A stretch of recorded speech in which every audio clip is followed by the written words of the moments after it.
तो कहानी की शुरुआत होती है और हमें एमी और सेथ को दिखाया जाता है जो एक दूसरे के साथ एक मुर्दा घर में काम करते थे। और यहाँ पर हमें पता चलता है कि सेथ एमी को काफी ज्यादा लाइक करता है, लेकिन वो आज तक ये बात एमी से कह नहीं पाया। और आज एमी का बर्थडे था, जिसकी वजह से वो आज एमी के लिए गिफ्ट भी लेकर आया था। यहाँ एमी गिफ्ट देखने के बाद बहुत खुश हो जाती है। तभी यहाँ पर इनके पास एक आदमी आकर इन्हें बताता है कि एक होटल में एक आदमी का मर्डर हो चुका है और उस मर्डर को अंजाम देने वाला एक सीरियल किलर था जो खुद भी मर चुका है। और उस सीरियल किलर ने मरने से पहले बहुत सारे लोगों को मार दिया था। इसका ये मतलब था कि अब यहाँ पर बहुत सारी डेड बॉडीज आने वाली थी और इस काम को सेथ अकेला संभाल नहीं पाएगा। तब वो आदमी एमी को भी सेथ की मदद करने के लिए कहता है। अब इसके बाद उस डॉक्टर के पास से एक एम्बुलेंस आता है जिसमें सीरियल किलर का डेड बॉडी होता है जिसका नाम जेकब होता है। अब एमी और सेथ उस डेड बॉडी को लेकर जाने लगते हैं। तभी एमी की निगाह उसके हाथों पर जाती है। तब उसे पता चलता है कि सीरियल किलर के हाथ हिल रहे हैं, लेकिन सेथ के पूछने पर वो उसे इग्नोर कर देते हैं। अब जब एमी उस डेड बॉडी की चेकअप कर रही होती है तभी अचानक से उस डेड बॉडी से ब्लड निकलकर एमी के गालों पर लग जाती है, जिसकी वजह से एमी काफी ज्यादा घबरा जाती है और वहाँ से बाहर निकल आती है। अब बाहर आने के बाद एमी को एक रूम से आवाज आती है जिसको चेक करने के लिए वो वहाँ पर जाने लगती है।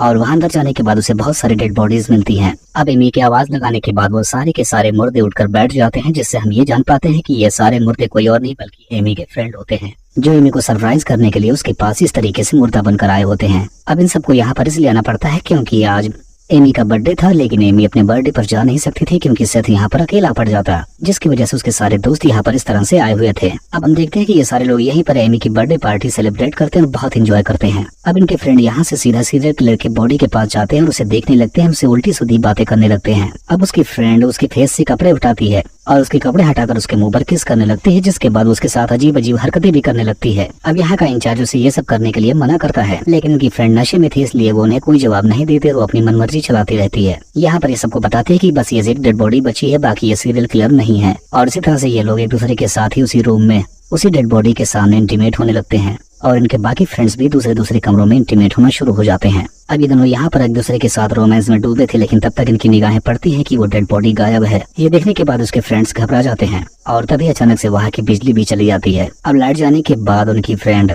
एक कैंडल जलाती है, जिसके बाद वो डेड बॉडी उनके सामने ही आ जाती है और इससे हम जान पाते हैं कि वो सीरियल किलर अभी तक मरा नहीं था, बस वो मरने की एक्टिंग कर रहा था। अब ये सीरियल किलर इन दोनों के ऊपर हमला कर देता है, जिनमें से लड़की बाहर निकल आती है। इधर उनके दूसरे फ्रेंड भी काफी ज्यादा घायल होते हैं। अब वो सीरियल किलर जेकब यहाँ पर एक मास्क चुनता है, जिसके बाद वो इन सबको मारने के लिए एक हथियार भी लेता है। अब इधर उनके बाकी फ्रेंड्स को भी अपने फ्रेंडों की चिल्लाने की आवाज सुनाई देने लगती है। अब चिल्लाने की आवाज सुनकर उनका एक फ्रेंड उसे दौड़ने के लिए निकल पड़ता है, लेकिन तब तक उसके सामने जेकब आकर उसे हथौड़े से मार देता है। अब उस आदमी के मरने की चिल्लाने की आवाज सुनकर उसके बाकी फ्रेंड भी उसे ढूंढने के लिए उसकी तरफ निकल पड़ते हैं। अब जब ये लोग मर्चरी रूम तक पहुंचते हैं तब इन्हें इनकी ही दोस्त की डेड बॉडी वहां पर मिलती है, जिसे देखने के बाद ये बहुत घबरा जाते हैं। इधर हम सेथ को देखते हैं जो अपने काम में बहुत व्यस्त था, लेकिन वो इस बात को नोटिस कर रहा था कि अगर बिजली बार बार कहाँ जा रही है। इसी वजह से वो लाइट के कंट्रोल पैनल की तरफ जाता है, जहाँ पहुंचने के बाद उसे पता चलता है कि लाइट को जानबूझकर किसी ने काटा है। इधर एमी को होल्ड ऑन की बॉडी मिल जाती है, जिसे देखने के बाद वो बहुत डर जाती है और रोने लगती है। अब ये तीनों यहाँ से निकल रहे थे, लेकिन तब तक इनकी फ्रेंड तमाना इनके सामने आ जाती है। तमाना यहाँ पर बहुत डरी होती है और ये अपने फ्रेंडों को बताती है कि जेकब अभी भी जिंदा है,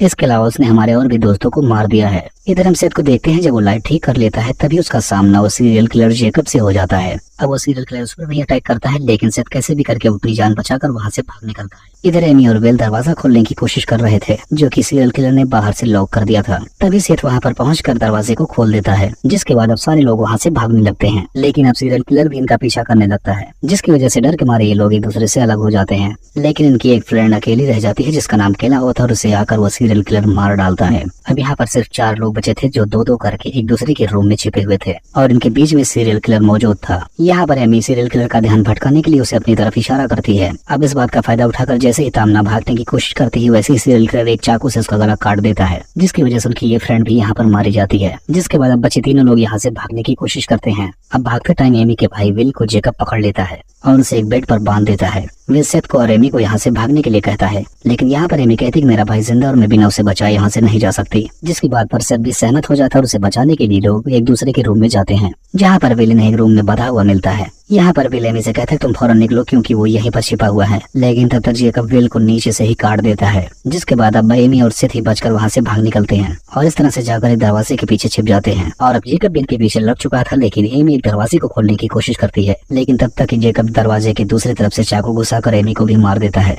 अब सेथ अकेले बचा था और वो बहुत रो रहा था क्योंकि वो एमी से बहुत प्यार करता था। अब सीरियल किलर सेथ को मारने के लिए उसके पास आने लगता है। अब वो सेथ को मारने ही वाला था, लेकिन तब तक सेथ एक नीले कलर के लिक्विड को इंजेक्शन में भरकर सीरियल किलर को लगा देता है कुछ ही देर में ये लिक्विड जेकब की पूरी बॉडी में फैल जाता है, जिसकी वजह से जेकब नीचे गिर जाता है और वहाँ से फौरन अपनी कार लेकर भाग निकलता है। अब आगे रास्ता बंद था, इस वजह से वो अपनी कार से नीचे उतरकर गेट खोलने लगता है, लेकिन जब वो पीछे मुड़कर देखता है तो उसकी गाड़ी के पीछे वाला दरवाजा भी खुला हुआ था। इसका मतलब ये था कि जेकब अभी जिंदा और वो उसकी कार में ही है। अब सेथ घबराकर वहाँ से भागने की कोशिश करता है, लेकिन तब तक जेकब उसे पीछे से दबोच लेता है और यहाँ पर वो सेथ को भी मार देता है। और सेथ की मौत के साथ साथ ये कहानी भी यहाँ पर खत्म हो जाती है।